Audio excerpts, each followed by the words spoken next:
अस्सलाम वालेकुम। उम्मीद है आप सब खैरियत से होंगे, ठीक ठाक होंगे और आपके रोज़े जो हैं वो बहुत अच्छे जा रहे होंगे। अल्लाह पाक हमारे रोज़े कबूल फ़रमाए, मुझे भी दुआओं में याद रखिएगा।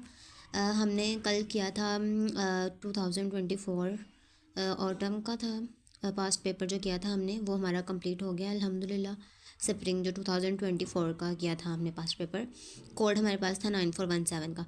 उसके हमने किए थे पहले 5 क्वेश्चंस, क्योंकि हम मैथ्स कर रहे हैं तो मैथ्स की तैयारी करेंगे। अब नेक्स्ट है हमारे पास नेक्स्ट पास्ट पेपर स्टार्ट करें हुआ है स्प्रिंग 2023 का।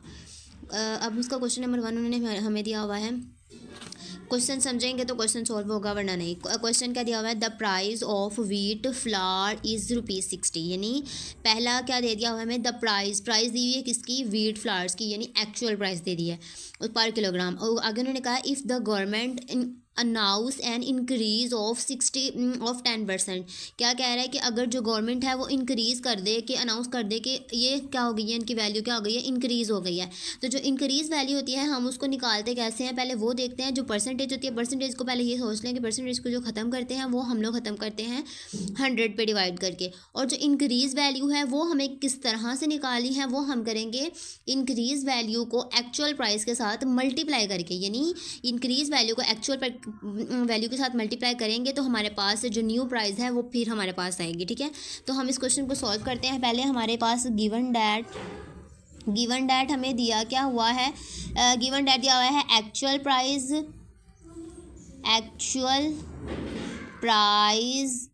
Of wheat flowers.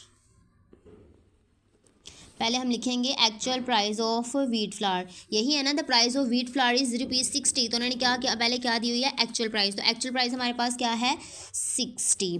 ठीक है, उसके बाद उन्होंने कहा if the government announce an increase of 10%, यानी परसेंटेज इंक्रीज लिखेंगे, परसेंटेज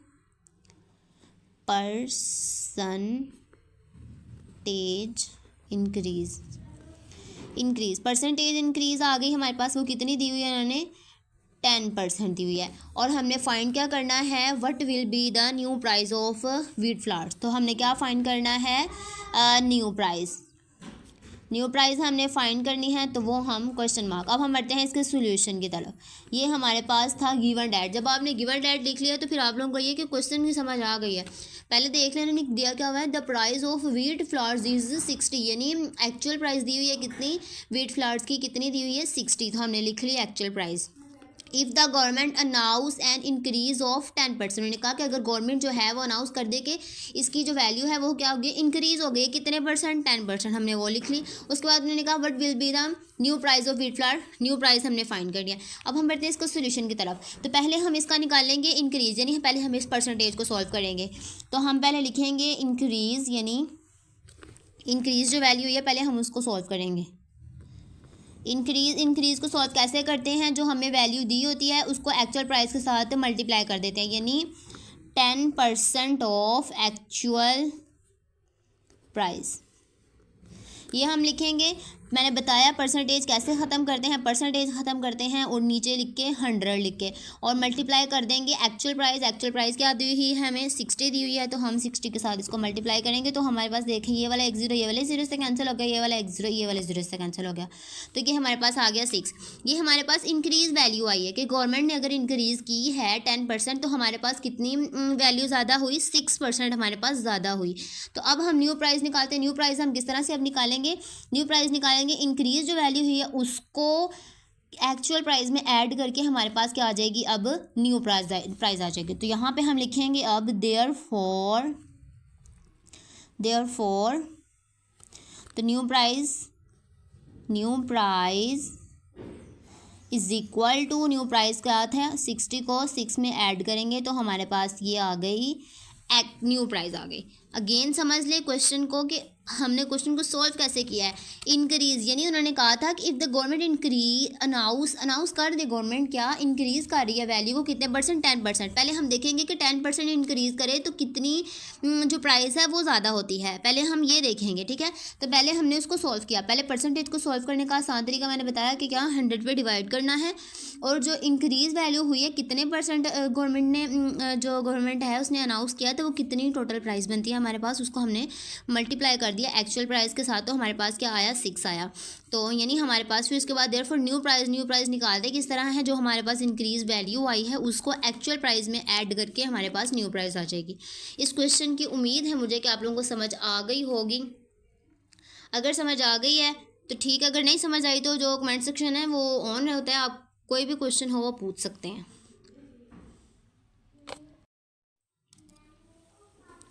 नेक्स्ट है हमारे पास बी पार्ट उन्होंने दिया हुआ है the length of one side of an square is 8 centimetre, find the length of the diagonal of the square.